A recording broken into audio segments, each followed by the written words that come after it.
Welcome back to Weebs and Weights. Today we have Jackson Peos, PhD, clinical and sports nutrition, and an absolute top-notch weeb. Welcome. Welcome. Thank you, man. Very happy to be here. It's not often that I really look forward to coming on podcasts, but I must say that we've been trying to set this up for a while, and I had to make it happen for sure. No, I mean, well, you guys didn't get to see the behind the scenes behind this. We've taken about a half hour of the time that we were going to use just trying to connect to Zoom. So respect our hustle, please. Yeah, I know. But all right, so let's go right into it. Let's get into your background and stuff like that. You know, I mean, getting into everyone's journey, getting into whether it's training, nutrition, stuff like that is completely different. So like, why did you choose nutrition? How did you get there? You know, like where did that come from? Yeah, so very early on, as early on as I can remember, I loved training and I loved competing. And basically when you're young, that's just sport. So I played a variety of sports very early on, Australian rules football, rowing, athletics, and I was, as soon as I got into those, I wanted to be the best I possibly could. So to do that, you have to train a hell of a lot. So training was ingrown in me from a very young age, because I just basically wanted to be really good at what I did, and I wanted to win. Then as I was sort of training for those sports, that was when I sort of got introduced to my first anime, which was Dragon Ball Z, just free-to-air TV. Like that was, like I didn't know what anime was when I started watching it. I just thought it was a really dope cartoon. And so like every day before school, like I would be up without fail at 6:45 to make sure I didn't miss Dragon Ball Z, the one episode that we got per day on free-to-air TV. And I remember like it was always funny because before Dragon Ball Z started at 7 a.m., there used to be like these old ladies doing aerobics. It was called Aerobics Oz Time. And I remember as a kid just being absolutely distraught and so pissed off that I had to sit, because I would always be up early. I would always make sure I was up before 7, and I would always be pissed just sitting in front of the TV watching these like dumbass ladies do these like aerobics exercises for like 20 minutes until I could finally get Dragon Ball Z on. So that was my first introduction to anime. And I was playing sports at the time and I was training, but like not lifting weights. I didn't really know what weights were. But watching Dragon Ball Z, watching Vegeta, Goku, blah, blah, blah, I knew that I liked what muscle looked like from there. I didn't know how exactly you got that, because like they are jacked as hell, but they're sort of just running around punching and sparring and jumping. And, like they're not doing a whole lot of weightlifting. So I just thought that you just had to train like sports really hard and run and do things, and that's how you get jacked. Right. My knowledge has advanced a little bit since then. But yeah, so like very early on that seed was planted that I liked what muscle looked like. And then as I sort of got into like my mid-teenage years, I started learning, you actually got to lift weights, and you got to eat sort of certain foods to sort of get that desired outcome. Like as much as like, yes, you got to eat a lot of food, and like that's what Goku showed us from very, very early on. But it is a little bit more technical than that. Like there does have to be a little bit of selection of the sort of foods that we eat and the amounts that we eat. But so that sort of got me into the gym, sort of around 15, 16, started lifting weights, and the first 6 months is always like the best when you start lifting weights, because like the results start coming quickly, and like every few weeks you just PBs like every day. Yeah. And you're like, and you as this like 16-year-old, you're like, man, like if I can do this for 3 years and keep maintaining this progress, like I'm gonna look like Vegeta before I'm 19. Like it's super exciting, that phase. And like obviously like the sad part is results get harder and harder to get the deeper and deeper you get into your training years. But yeah, so like mid-teens, late teens, I was training weights quite regularly, and I was just hungry for more and more progress. Like the progress I got was good, but I wanted more. And I wanted to achieve that sort of anime level physique, and still today, I'm still trying to get there. But to do that, basically, I just started researching a hell of a lot. Like what is the most efficient and optimal way that I can be doing things with my training, my diet, to basically optimize the outcomes in sort of physique progression. And that sort of introduced me to like science and research, the science of bodybuilding, the science of sort of like building muscle and losing fat. And because like the science is the best way that we can do things. The scientists go in, they do the studies, they do the research, and they come out with the findings that says, okay, you should have X amount of protein to maximize your gains, or you should be doing X amount of sets per session and X amount of sessions per week to get to maximum muscle. So before I was even in university, I was like reading studies and reading science. And I was like, I love this stuff. And that was also what sort of pushed me towards what I'm currently doing for work at the moment, which is researcher, exercise scientist, nutrition, PhD. So I was reading, learning, just trying to basically absorb as much knowledge as I possibly could to make my training and my eating better, to be able to get the best results that I possibly could. When I was around, I would have been 19. That was when I started my exercise science degree, because I already loved research. I loved reading about this stuff. I loved reading about how we can progress the body and advance the body in the most efficient manner possible, the most evidence-based manner possible, because there is a hell of a lot of just bullshit out there. There's so much information out there, especially with sort of the growth of social media and whatnot. And it's easy to get lost, but like if you stick to evidence-based and scientific recommendations, you're golden. So I started my studies as a 19-year-old with my 3-year undergraduate degree. A lot of like sports science style education, which was fine because you're sort of just dipping your toes in at that point. Right. Yeah.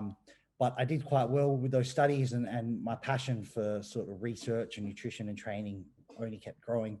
And I wanted to keep pursuing this. So I went into an honors degree after that, which was more specifically on exercise physiology. Like, how does the body like work? Like what, like going a little bit more deeper into the details of like cellular metabolism and physiology and things like that.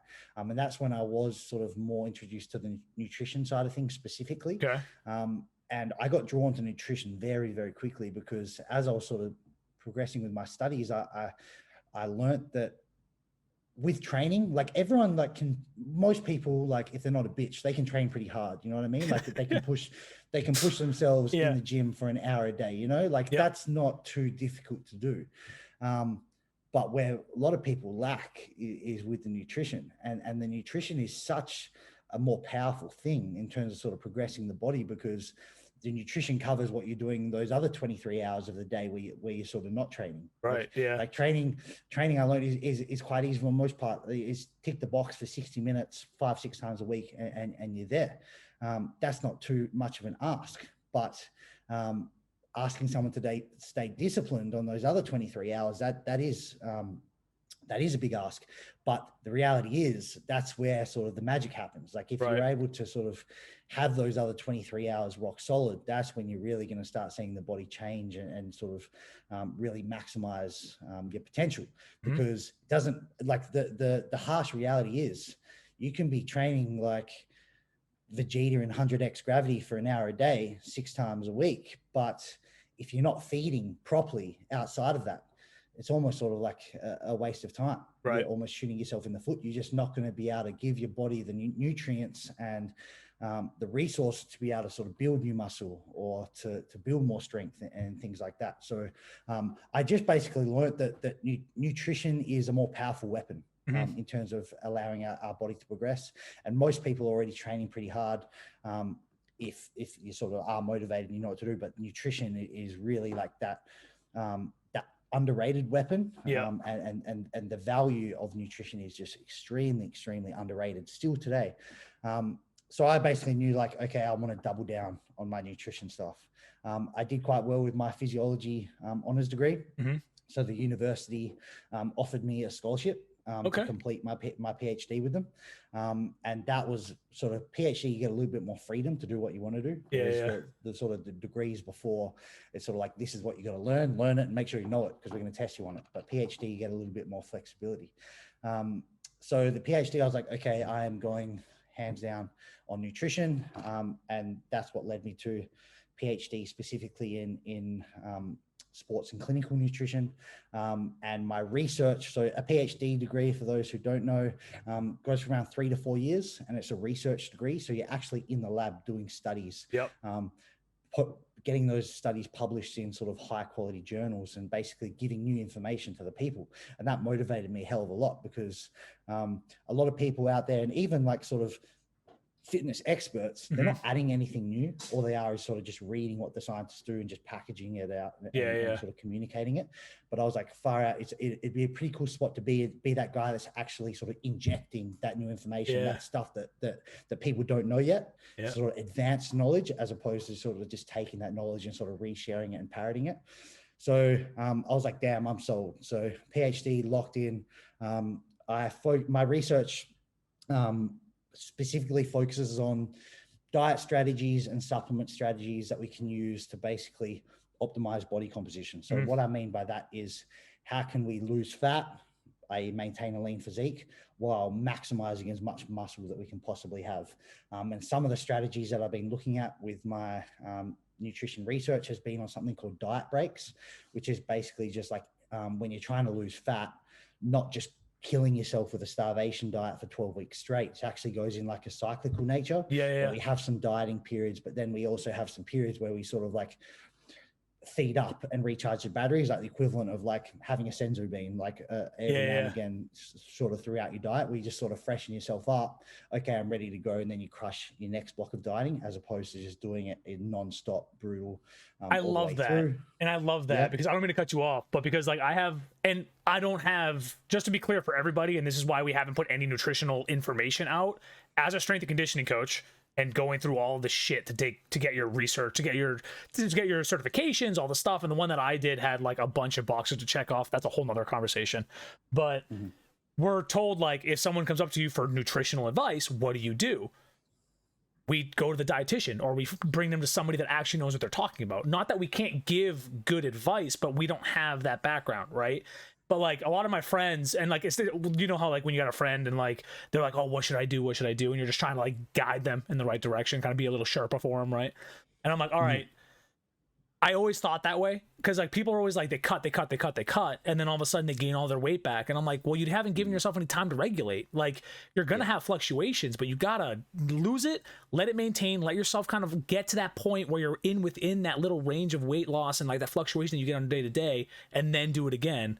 So like, I just feel you're just giving me a good like thumbs up. Like, all right, Nick, I can. Hey, you know what? You guys talk. You keep talking. I'm gonna go and take a break. All right. Sorry, but anyways, continue. Yeah, no, I 100% agree. I think the problem with a lot of failed fat loss attempts is the approach is just not sustainable. Telling someone to be unwavering for 70 days straight and being on really low calories and suffering. Like, some people who are just fucking hardcore, like Vegeta mindset, they can do it. But the reality is, like, a lot of people aren't completely wired that way. Right. And they're just not going to be able to sort of live in a hole and eat their chicken and brown rice for 12 weeks straight with no let up, no breaks, just like foot on the throat the whole entire time.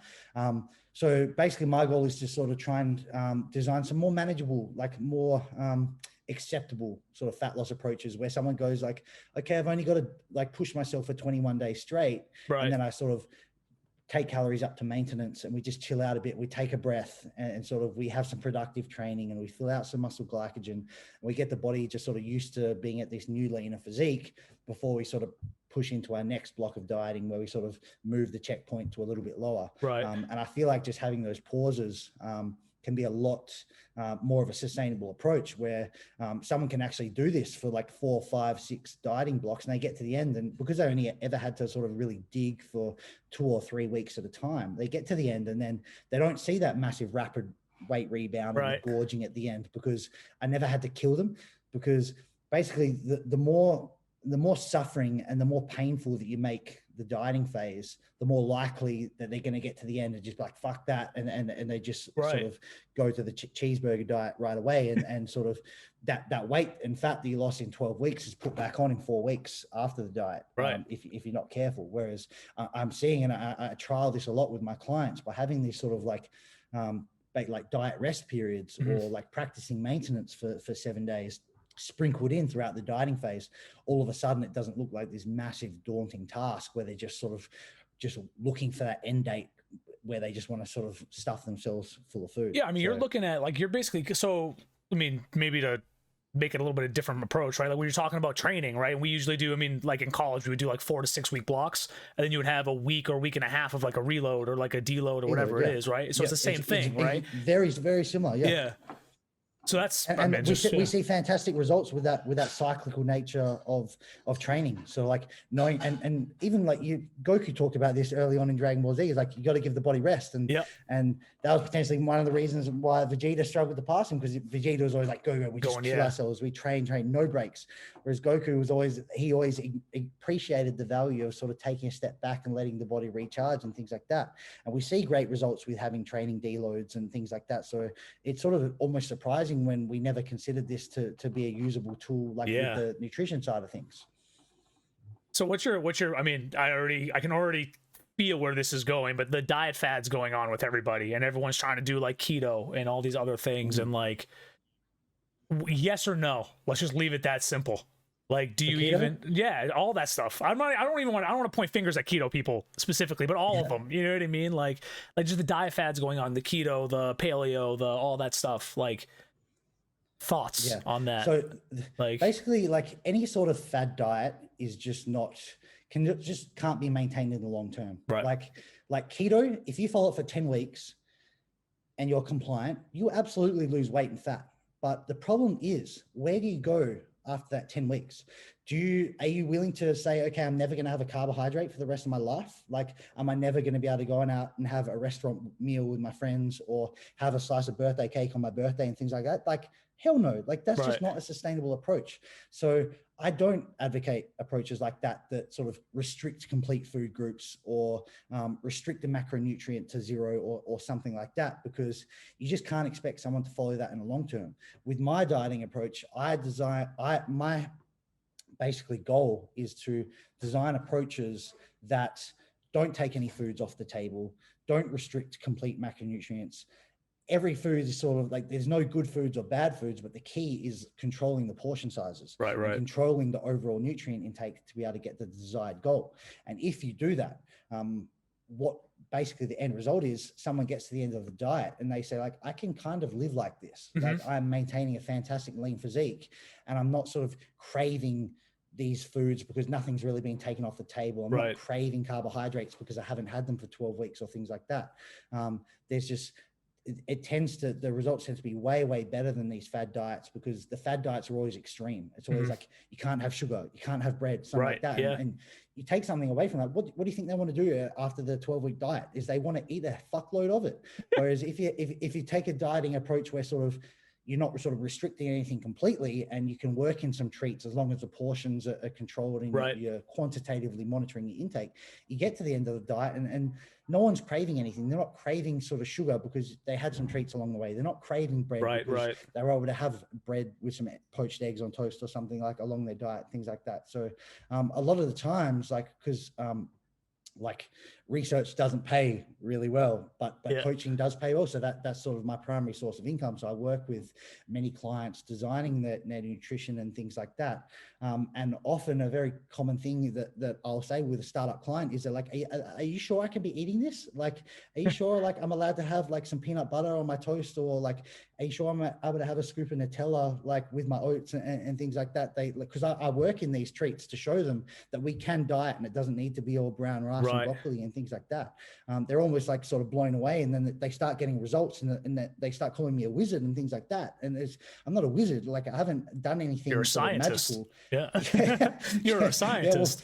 If they don't understand it, it's magic, you know? So exactly. Right. Like, and they've been told that they can't have sort of honeys and sugars, and that they can't have cereal. Like, I love working cereal into my client programs. Sprinkle it on top. Rice bubbles, Rice Krispies, things like that. And people like, we can't lose fat on this. I'm like, trust me, like, you can. And they start getting results, and they're like, whoa, this is magical, because they've been told that their diet needs to be so painful and boring and brutal. And this is the issue with, I mean, and this is the same thing with training too, right? Like, a lot of people, they're intimidated by the gym because of I mean, if someone saw you in the gym, right, and you had your shirt off and you were doing whatever it was in the mirror, like working on a pose or lifting, whatever the hell you were doing, curls, whatever it is, people look at that and they get intimidated and they're like, well, I'll never fucking be there. And they walk out of the gym, right? And that was like, and that's why like Weebs and Weights, I think every interview I've fucking said this to somebody, but like that's where the idea came from, was like we grew up as weebs, we grew up as gamers, we grew up as those people that were told like, oh yeah, you eat Cheetos and Mountain Dew all day and you sit behind a computer and you don't give a fuck about yourself. And it's like, but that's not the reality. Like, and it's not, you don't need to do crazy shit to be better. And like, what's the mental like with some of your clients now? Like, I'm assuming a bunch of them have done dieting before, because people that chase this kind of like, I need someone to guide me, I need this help from somebody professional, usually they've gone through 15 different other options that didn't work, right? So like, I mean, you're already saying like you're seeing great results and people are like, wow, this is magical, right? But like, what's the mental like with some of your clients now? Are they like getting better in the gym and in life because they're not miserable? Like, oh, I have to open up chicken and rice again today for the 5th time, you know? Like, what's that like going?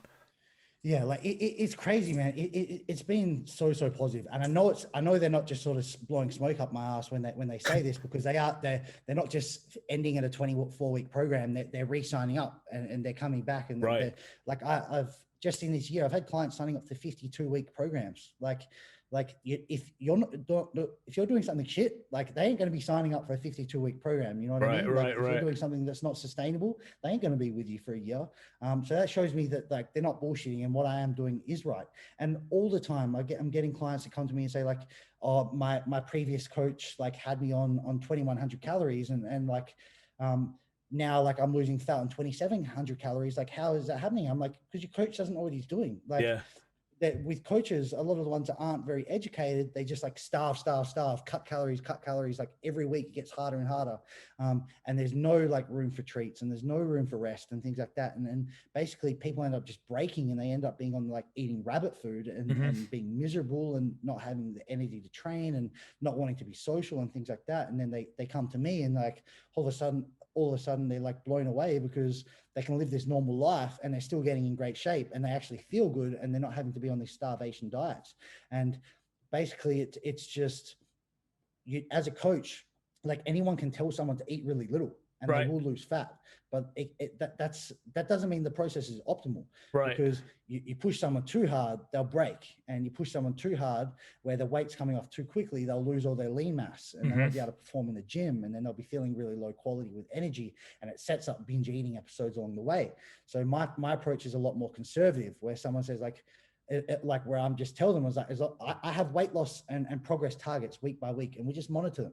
And if we're going too fast, I add food back in, and people are like, whoa, we're in a fat loss phase. Why are you adding food? And I'm like, because we're going too fast. Right. And I don't want to push you too hard where you're going to snap. I only want to be getting the optimal amount of progress per week. So we hit our desired goal at the end, because I don't want to make it like, you don't need to suffer just for the sake of it.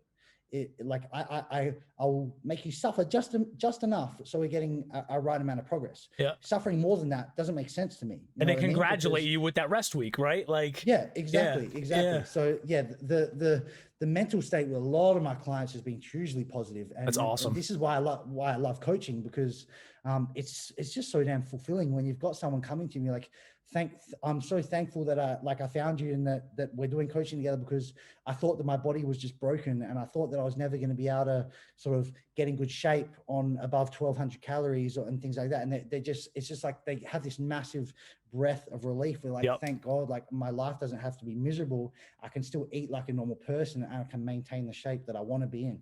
So how have you, I don't know if you've gone this deep into the research yet, but have you done this with like performance athletes at all? Like, have you gotten any like pole vaulters, weightlifters, like stuff like that? Because I mean, I have a couple questions from weightlifters about basically what we're about to talk about anyways. And I mean, this might just be like the perfect question to throw in here. Let me grab her real quick and we'll go into there. How to balance like mass and aesthetics with sport performance, right? And a lot of that goes with the dieting part of it. And I don't know about what the weightlifting scene is like out in Australia, but here there's a really bad habit of people being like, I'm overweight, I'm gonna water cut, or I'm overweight and I'm gonna literally starve myself going into competition.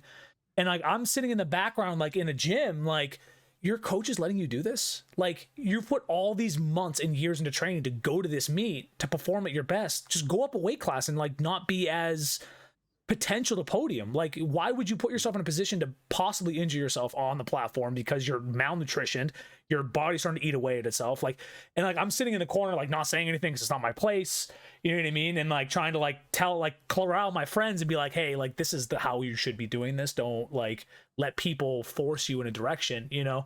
So what do you got? How have you seen results with like performance athletes and stuff like that, like high level guys and women? Yeah, so we got like, well, I'll split it into two parts. So Yeah. with the diet break stuff, with the diet rest stuff that we were talking about, I actually have ran a study with 60 resistance trained athletes. So they had to be at least performing 3 weight training sessions per week for at least the last 6 months to even be eligible to come in the study. And we had a mix of like weightlifters, powerlifters, boxers, things like that. We had a pretty big mixed bag. And like some of the athletes are actually really high quality athletes, like competitors and things like that. So that study's going to be published sort of, I hope, in the next sort of couple of months. Awesome. That's a massive paper, which basically goes like to town on like, how can we use these diet breaks? What are the benefits? What are the costs and things like that? Secondly, with like we do have a good powerlifting scene in Australia for sure. And I'm friends with a lot of really well-known powerlifting coaches, but I also know of a whole lot of shit powerlifting coaches. And the shit powerlifting coaches, they put a lot of emphasis on what's happening in the last week when it comes to sort of manipulating sort of food and water. You've already, like, if your mind is on what's happening in that last week, you've already got your priorities out of whack. Like the good powerlifting coaches, like they're not worrying about sort of what the weight change is going to be happening in the last week, because they will already have you within touching distance of your weight category 2 weeks out, 1 week out, sort of thing, if your nutrition is in check. Like the good powerlifting coaches, they have a nutrition protocol in place from 12 weeks out, you know what I mean? And they will say, okay, well, this is how much fat we want to lose within 12 weeks. And like, they'll have the calculator. If they want to manipulate water, they'll have it calculated, but not a stupid amount, like where someone's having to go into sort of sauna for the day before or something like that. It would just be a small amount where it's unlikely to sort of affect performance, and we can actually have enough time to rehydrate and be good to go. But the good coaches, they have their nutrition in place for 12, 11, 10 weeks out. Right. So there's not a big gap once you get 1 week out. You know what I mean? You're almost already there. Right. Whereas a lot of powerlifters, they put too much focus on the training, and like, I'm just going to fucking crush my training for the 12-week blocks or the couple of blocks leading into the meet.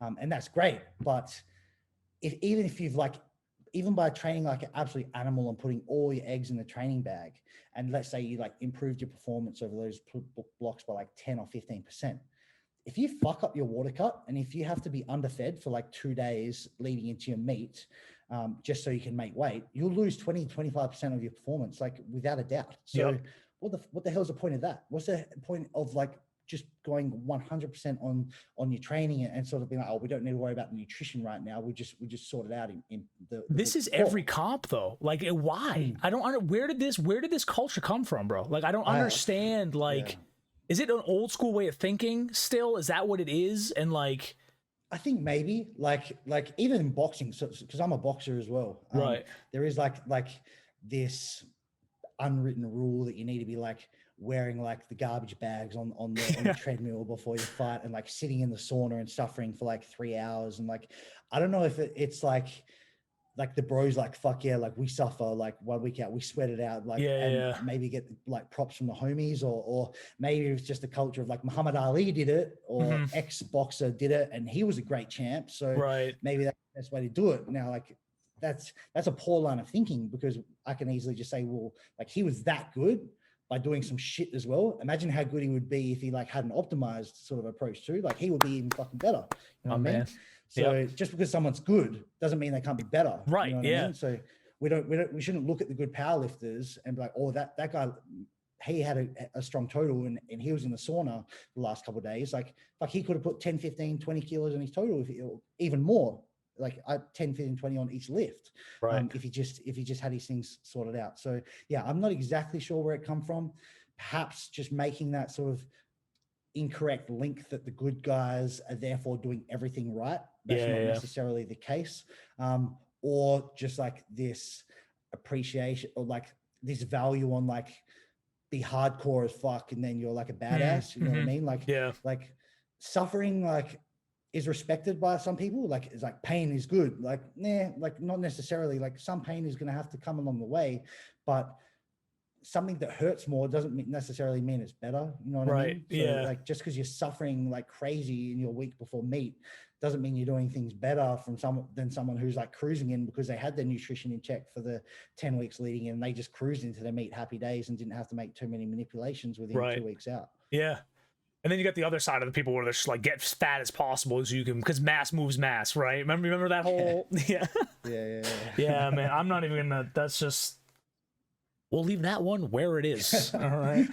But so we went into this a little bit, right? Like anime, the connection to your motivation and your drive and stuff like that. Like we talked about how like you saw Goku, you like the DBZ would wake up early, get into it. That kind of drove you a little bit, right? Like obviously it still motivates you, or else we wouldn't be having this conversation.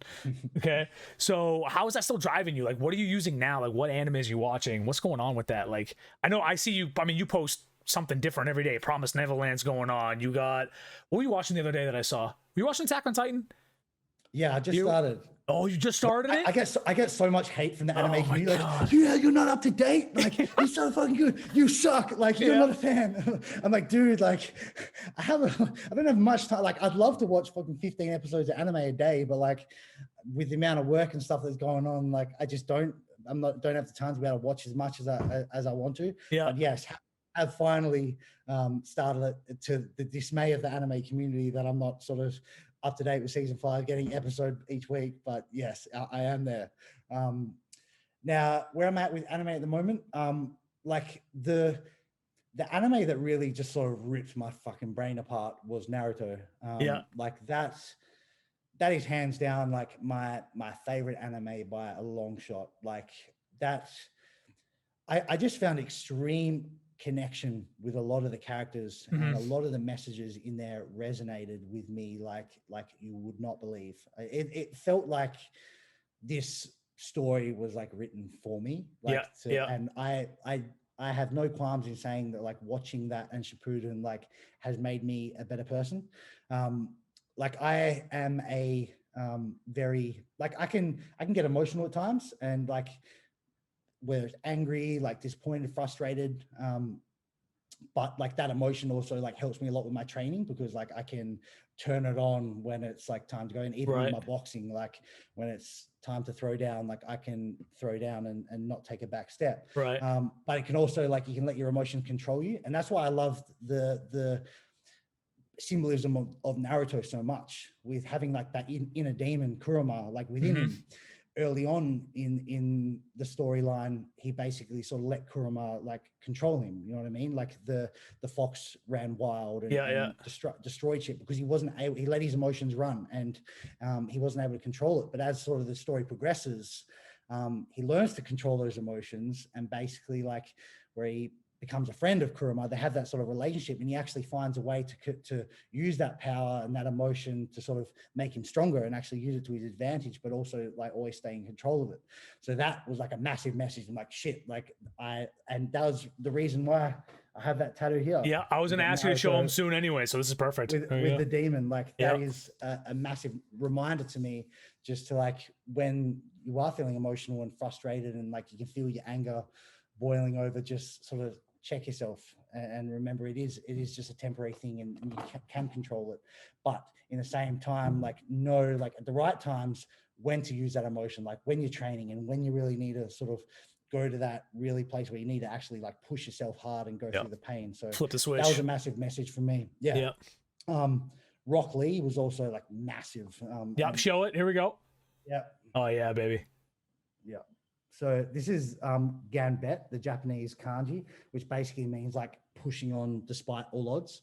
And like Rock Lee is just like the embodiment of that for me. Is like the guy who didn't have talent, like wasn't a genius, like didn't have ninjutsu, but was just like, fuck it. Like, I don't care. Like, I'll just work harder than all you motherfuckers anyway. And I'll get as good as you. Like, I think that is a freaking good message, because with nutrition and fitness and like bodybuilding and powerlifting and sports, like genetics plays a hell of a role. Like it is a massive, massive factor. But hard work is a massive factor too. And not everyone's going to be gifted. Not everyone's going to have the genetics, but if you can adopt that Rock Lee mindset and just say, fuck it, okay, I don't have the gifts, I don't have the genetics, but I'll just work harder than the people with the gifts and the genetics, then you can put yourself right up there with them. Right. And I think that is a message that a lot of people can take away. So yeah, Naruto, like that, I could go on all day about the messages. Naruto, like my next piece is going to be Jiraiya, because like his arc just ripped my fucking brains out of my eye sockets. I'm right there with you on that one. Yep. Like when I was watching like early on Naruto and like they introduced Jiraiya and he's like the perv and doesn't really take anything seriously and sort of like everything's a joke. The Master Roshi knockoff. Yeah. I didn't care for him, honestly. Like I like had no connection or feeling with him. And then they sort of went into his backstory in the lead up to the pain arc. Dude, the pain fight. Oh.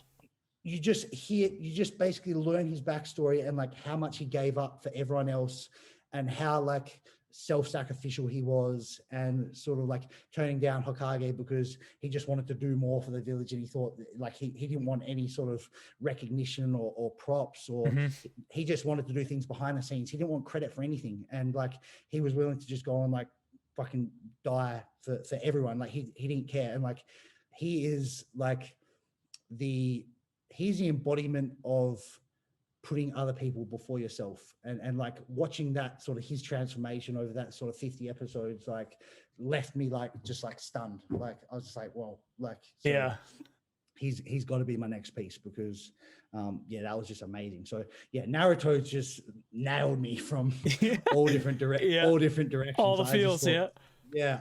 All the feels. It's made me better training. It's made me a better person where I'm not sort of getting so frustrated and sort of losing my cool.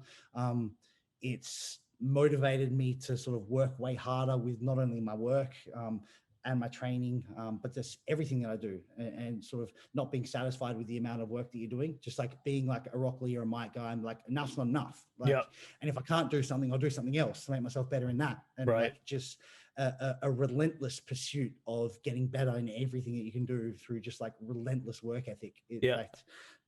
So Naruto is my top tier anime. Other things that I've loved, My Hero was awesome. Hanging for the next season of that. I loved the like Bakugo is like my favorite character. He's in that show. In modern anime. He's just. I mean, I don't know, something like I said, like that whole. I don't know how to explain. Like, you're putting everything in words that I haven't been able to do for years. So thank you for being here. Because even with like you said with like My Hero, like just something about again not having anything, but was willing to run out there and to save Bakugo from the slime guy and like get in there and still smile just to give him hope to be like this. He's like, and he's looking at him. He's like, this fucking nerd's trying to save me and I have powers. And he's got nothing. He threw a backpack at the guy. You know what I mean? Like that's just like that to me is just like that right there was like 100% top 5 anime right from that one scene. That was like episode 2. I don't even know what episode that was. Like, I'm sorry, but continue. Yeah. You're making this easier. I'm just going to sit back here and let you talk. This is great. Let it go, man. My Hero was an awesome one for me. That sort of arc with actually that one scene with like Midoriya where who's the girl with the quirk that can like reverse things? The small girl with like the blonde hair. Her quirk like turns things back. So she can like remove people's quirks, and that's the girl that they're using to make the injection that can reverse quirks. What's her name? Oh, the horn. Yeah. I'm about to Google it. Yeah, we need this name. We need the information. Eri. That's right. Yeah. So like that scene like in the slow motion where like Midoriya's like grabbed her and there's like the slow music and like he's just fully fucking thrown down, like reached his like max power. That was one of the best like anime scenes I've seen in a while. I was just left there like, this is sick. Like goosebumps, like head to toe. Like I freaking loved that scene. And the second he realized what was going on, he was like, I can open up, let's go. And like just taking the pain and like just letting it happen. Just Oh, yes. yeah, You're like man. screaming at the screen, like, yes, Yeah. finally. You're like standing up, like shadow boxing with him. Like, yeah, man, 100%. Like that's what I love about the shonen, like animes, is like because you're just backing in these like underdogs for so long as like the story builds, and then when they finally sort of like tap into that potential, it's just like yes, yeah. Demon Slayer was awesome. Probably not as much like feels from that, but it's still like early on. Like, so it'd be interesting to see how that develops. Like, obviously hanging for the movie. I watched some like, it's coming soon. I watched a dub version, like in pretty low quality, but the translation wasn't quite right. Okay. Like they were calling demons like ghosts and stuff like that. So I was like, not sure who was in charge of translation. Yeah, and I couldn't really follow it. It was like you or me made it or something. Yeah. But like, I am so keen to see like the Hashira in work, because like, yes, sir. They basically left us with like all these fucking like badass characters, and like they are so OP, but you haven't really seen them, like apart from Tomioka, you haven't really seen them like sort of doing the dirty. And like I am so hanging to like see them just like really freaking like throw down against the 12 Kazuki or whatever. So that's going to be a cool show. Other shows, I've watched Tokyo Ghoul. Like the first couple of episodes of that was sick, and then it just turned flat on its ass, and I was devastated. I love the start and like the build up, but then with Kaneki, and then like he finally sort of like taps in and goes ham, and like that end of season, like where he just fucks that guy up and goes nuts. Like that was awesome, and I thought that show was going to be epic. And then it gets to like season 3, and you're like, it just felt like someone like a lot of fillers. I was just like left like, why did they decide to write this? I was weirded out as that. It felt like they tried to go like in a Death Note direction, even though they already started it as like an action anime. And it was like, I was like, your recipe was so good, like it was working so well. Like why flip the mold? Another one anime that I'm watching at the moment, like 100 episodes in, is Hunter x Hunter. That is a pretty badass show. I'm not gonna lie, I enjoyed that. It's like sort of Gon is like this like the Goku style character, like sort of jokes around a bit and a little bit soft, but also like very like straight edge, like hard worker sort of thing. Where you've got like Kahlua, who's sort of like the badass, like he's dealing with some shit, but he's like fucking super powerful. He's got that nasty side to him. I freaking froth Kahlua. Like he's one of my favorite characters. One complaint I will have about Hunter is like, leading up to the Phantom Troop arc, that shit was dope. Like, I love that when they had like the Zoldyaks fighting Krollo, and like the basically like when they had what's the dude's name with the chains? The eyeball kid. One that looks like the chick, but it's a dude. Oh my god, everyone's gonna roast us in the comments, guaranteed.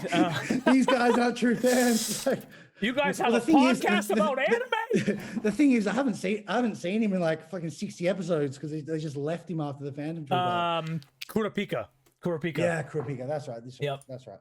Well, he disappeared. He literally disappears for like a season and a half. Yeah. So I mean, that's where I'm at the moment. Like that whole like Kurapika with like the Phantom Troop and Krollo and Hisoka doing the dirty behind the scenes, like that shit. Like I was so hooked in at that, and then they sort of just go into like the Greed Island and like Chimera Ant arc, and it was like so much unfinished business left. Like, and I haven't seen the whole show yet, and so I'm hoping they pick that stuff up later on. But it's sort of like, like the ants, like it's not as good. Like I felt like if they just kept following on the Phantom Troop arc, that would have been sick. I feel like there's still so much unfinished business with that, and now it's just gone on like a 60 episode streak on like sort of another side story. So we'll see where it goes. But overall, big fan of Hunter, that's for sure. And watching like Gon and Kahlua's development has been pretty freaking. That's sick, big, well. That's a kind of like a Naruto Sasuke thing going on there too. On like a lower level, like a low key level there. That's a good way to say it, because like Sasuke and Kahlua are actually like very pretty similar. They got that edgy bad boy that everyone loved in high school kind of thing going on. You know? Yeah. What else I'm watching? Promised Neverland watched. Like that was one that surprised me. That was like a friend which told me to watch that. I haven't seen a single episode of that yet. You haven't watched it? I haven't watched it. And Ashley gives me shit all the time for that one. Bro, if you read like the bio or like the intro to it, you'd be like, nah. Like, you know what I mean? Like, well, I would be but like the only reason I watched it, someone's like, watch this. And I watched it and like, every episode leaves you on like a cliffhanger. We're like, no, like, Yeah. come on. And it's not like, I wouldn't call it an action anime. But the storyline hooks you, man. Yeah. Hooks you hard. And now like with season 2, like it's really like opening up and Okay. heating up, and like I'm watching that one week by week as it comes out. So highly recommend that. Probably can't say too much, we'll give away spoilers, but yeah. That's all right. I mean, recommend. welcome. I get yelled at for that all the time, but here we are, you know? Yeah. AOT has been sick so far. People, where are you at right now? You haven't seen shit. Like episode 8. So like, oh, you're super early. Shit off. But like, man, it like bang, and it goes like right away. Like never stops.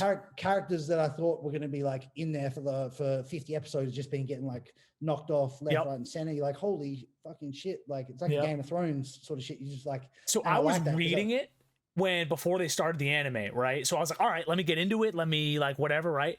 And there was a part, you'll get there eventually, but there's a part of it that gets like super political.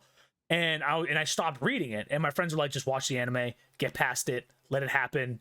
You'll fall in love with it again, right? And the show cut all of it out into like 2 episodes. So it literally was just like boom, boom, back into Attack on Titan. And I was just like, I stopped reading and I got pissed off at myself. I was like, why'd I stop? Like, it's one of those. So just dig into it. It's so good, man. So good. All right, let's just go right into fan questions then. Let's just get some of that going, because we got a bunch. We got a couple here.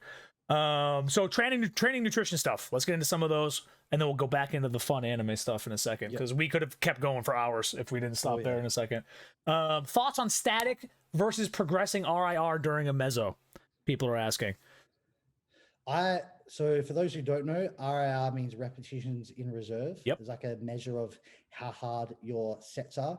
So an RIR of 1 would mean you had 1 rep left on the tank. 0 would mean you went to failure, 0 would mean you did as many reps as you possibly could. You wouldn't be able to do another, and so on. So I am a fan of progressing RIR as I go through. So at the start of my training block, most of my exercises will be done with like an RIR of like 4 to 5.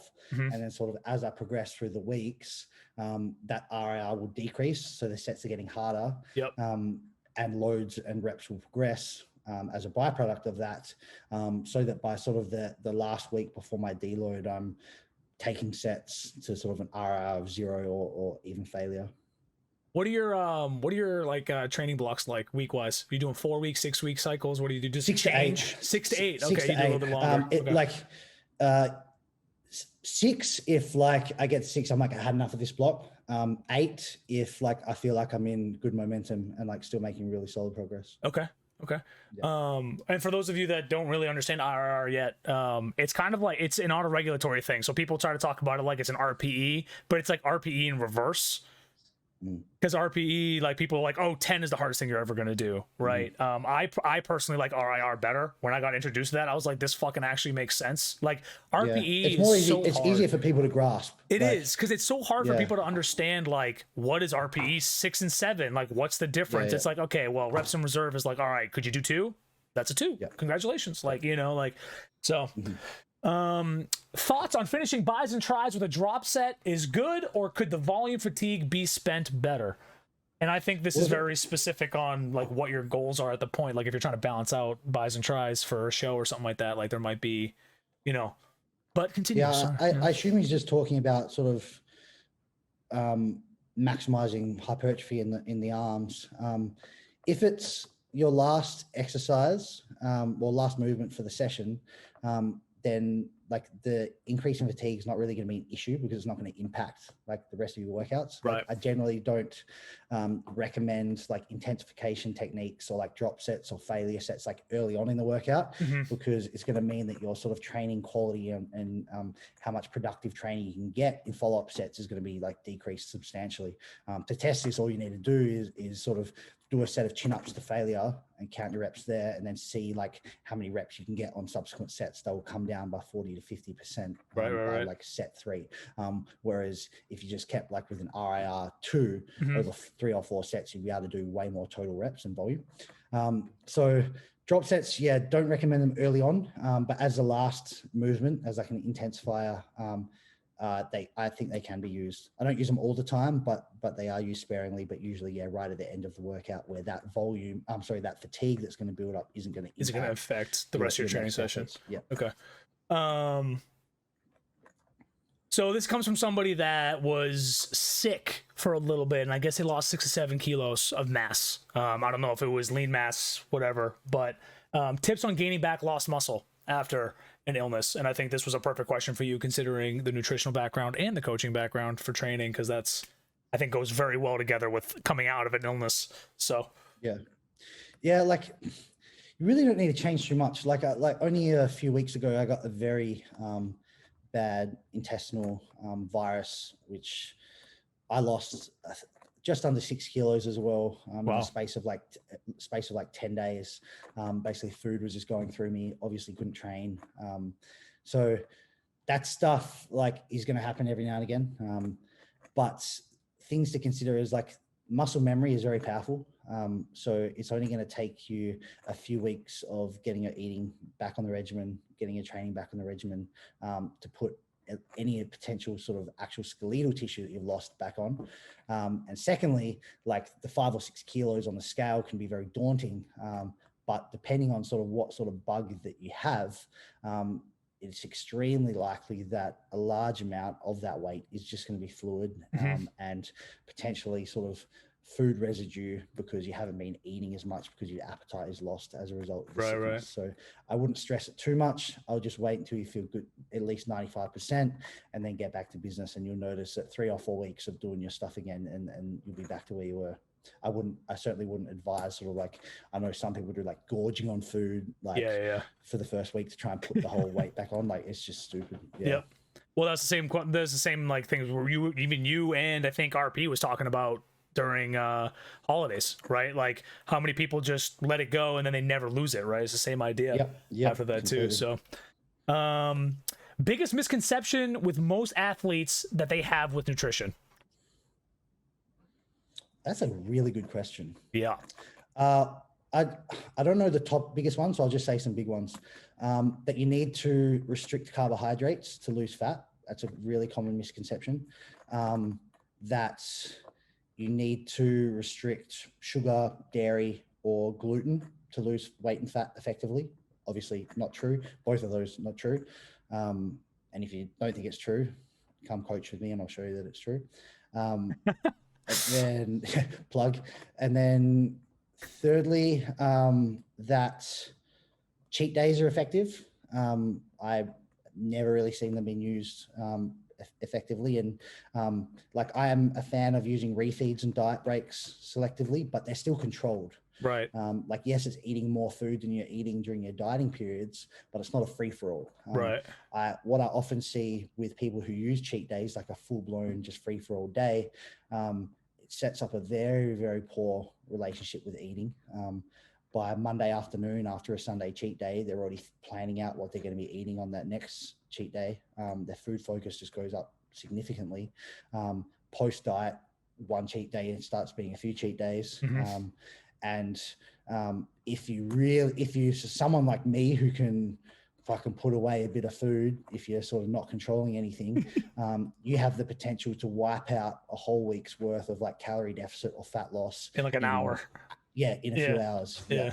And that, I'm not exaggerating with that. So yeah, I'd say they're probably some of the biggest misconceptions. Yeah, I think you hit those pretty well. Yeah, for sure. One more of these, and then we'll go to the anime stuff. Top tips for beginners to take control / advanced in nutrition performance. Because I mean, everyone looks into it, right? And they look into like, and they see the, calories in, calories out basic thing, and like stuff like that. And like those are things that a lot of people preach. But so what do you got for beginners to take control? Because a lot of people are afraid of, and I've gotten questions on this too, like I don't want to overthink of like what I need to put on my plate and all this stuff. And it's like, okay, well, talk to Jackson. He has the answer, Yeah. For beginners, I think a key thing is understanding sort of the macro and calorie content of various foods, because me as a beginner, I didn't really know that, and that probably made me spin my wheels. For sure. Fair while. So I'm not advocating as a beginner to be like tracking every day, every meal, whatnot for an extended period of time, but I certainly recommend a phase initially where you sort of just educate yourself with what 150 grams of chicken breast looks like on a plate, and what the calorie content of that is, and what sort of 50 grams of carbohydrates from rice would look like, or 20 grams of fat from peanut butter or something like that. So at least when you're sort of planning your meals, you can roughly have a ballpark, because there's going to be times where if you want to be serious about your nutrition, you're just going to have to track if you want sort of to maximize your results. Right. But I don't sort of recommend that for someone right at the beginning. But in the same vein, you got to have some understanding. Otherwise, you could be under eating, you could be overeating, because you have no appreciation of calorie intake, calorie content of different foods, and things like that. So download yourself MyFitnessPal, and just play around with tracking some of your foods for like a couple of weeks. Weigh it on a scale. You can use the barcode scanner, things like that, and start to sort of see, okay, how much do I usually sort of consume in a day?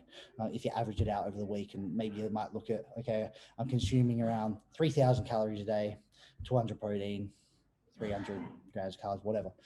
And then you can say, okay, well, what are my goals right now as a beginner? As a beginner, most likely your goals are going to be to add muscle mass.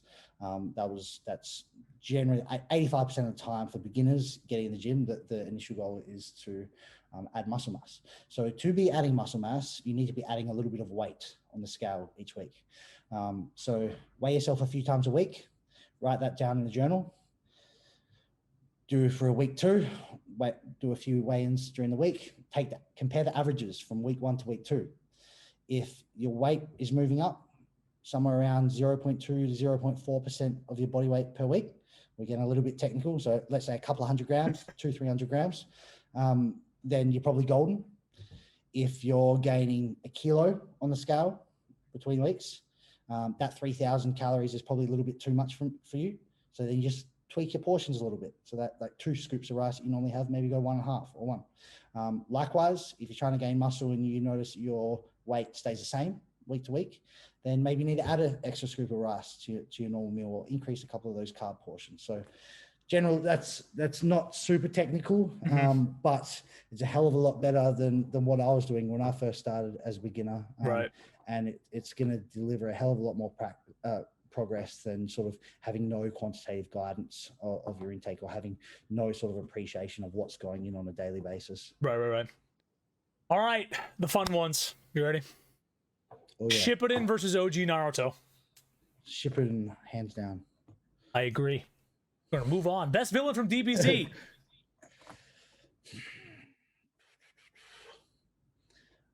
I'm going to say Perfect Cell. I liked him a lot. Wow, I did not expect that answer. Okay.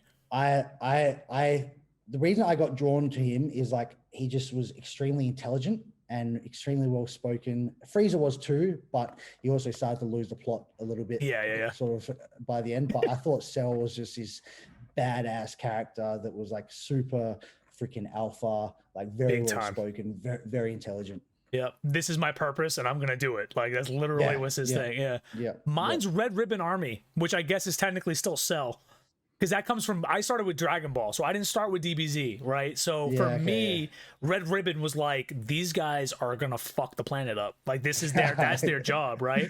And then little do we know, DBZ comes around, 16, 17, 18 are in there, sells a product of them, and I'm just like, they're back. The fuckers are back. They can't get rid of them. You can't get rid of them. So that's mine. Nice. This is a tough one. Favorite anime character? I have a feeling you're gonna go with Naruto. So yeah, he is my favorite. I have to say it. Like, and people's like, oh, like boring. Like that's what everyone says. But like, I'd be lying if I said there was any other character that was my favorite. One who is high up on the list, that's probably less of a common one, is Future Trunks from DBZ. Okay.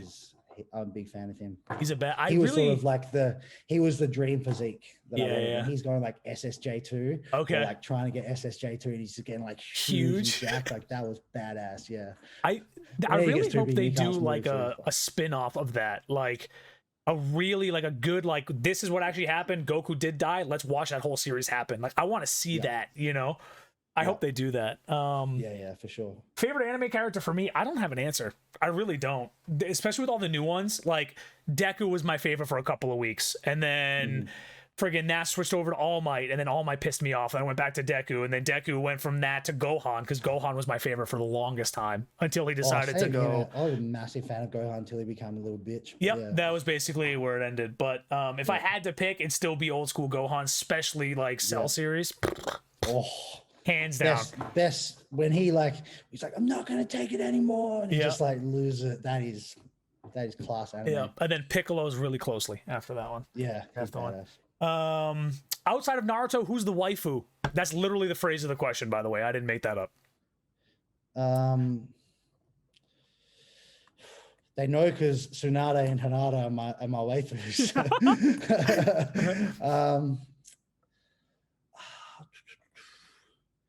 I would say Nezuko is pretty hot. I don't mind her. She's like got the cute factor going. She's sort of like a little Hinata, also a demon, so we got to remember that. Little freaky side, you know. Who is? There's a girl with a massive tits in My Hero that I really like. I'm forgetting her name. And I feel sad that I forget her name. That her quirk is she can she basically like pulls things out of her tits basically. Yeah. The super smart kind of girl. a weird name. We're doing it again. We're doing it again. We're getting roasted. rolled. Yeah. 100%.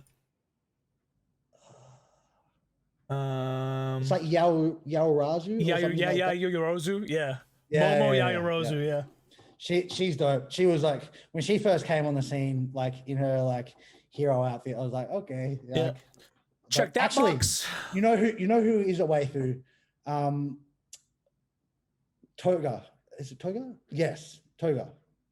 From My Hero. She is dope. Toga, that's the one with the hat, right? And like the tight black thing from the other school. She like no. She's evil, and she takes the blood. Oh yes, yeah. I'm cutting me not knowing that out, by the way. I rate her hard. I can 100% get behind that. Yeah. She is sick. Yeah. 100% get behind that. Biggest fitness influence from anime. Biggest fitness influencing anime? Influence from anime, like individual characters. I think we kind of touched this a little bit earlier. Like it would have to be Vegeta. I think. Like if you can. I think a lot of people would be better athletes and have better physiques if they adopted more of like a Vegeta like mindset with their training. Yeah. A lot of people would just like call it quits when it gets uncomfortable, and they leave so many gains on the table. Like the fact is, to maximize your physique, you're gonna have to hurt at some points. Yep. So then, would you say that is your favorite character that you would like to train with? Because that's also a question. Oh fuck yeah, 100%. I'd love to train. I'd love to train with Rock Lee too. Yeah, like, big time. That would be a wild workout. Yeah. Or we're gonna walk on our hands upwards hills in the snow with ankle weights on. Coming down, we're wearing them on our hands, and we're rolling. I don't know. It's just something crazy. You know what I mean? It's so true. But for sure. I can imagine that. And that's it, man. That's it. I have there's a question here that I'm gonna do for you off of recording. There was like 6 or 7 people that asked this question, and I was just like, I'm not putting the man on the spot, so I'm just gonna like but Jackson, man, appreciate you so much for joining us. Thank you for giving us your time. 100%. Yeah, hopefully we can get you back on. We do this thing called ROM anime reviews. It's been kind of slow. We only have one out right now. I'm editing the next one, and hopefully we can do something like that with you. We'll do like we'll get in, maybe we'll even do we'll get like some of the training arcs, and we'll watch some training stuff and talk about like the logistics of it into it. That'd be fun. All right, that'd be wicked. So plug for the people, man. Where can they find you? What do you have out? I know you have the new book out, all that other stuff. This is your time right here. Let everyone know. So best place to get me, where just everything's happening, is on Instagram, just at Jackson Peos. If you are more interested in sort of what I get up to in my day-to-day life, I do have a YouTube channel as well. If you just search Jackson Peos, you'll find that. Sort of like a blend of nutrition, training, anime, eating, stuff like that. Just basically what I do in my day. But yeah, if you got anything, like all my work, all my training, all my diet stuff is always, all my research is always put through Instagram. So anything important going on in my life will at least go through there. All right, awesome. And you'll find a link of that below. If you're on the YouTube watching this, make sure you go and follow him. Hit the follow button if you haven't already. All right. And we will get him back on at some point, because we have lots more anime to talk about, and we could have gone for hours. So, but I'll make sure I have AOT finished as well. 100%. And I'm gonna get Promise Neverland going, and then that way we can delve into that for sure. But again, appreciate you, man. Thank you so much. My pleasure.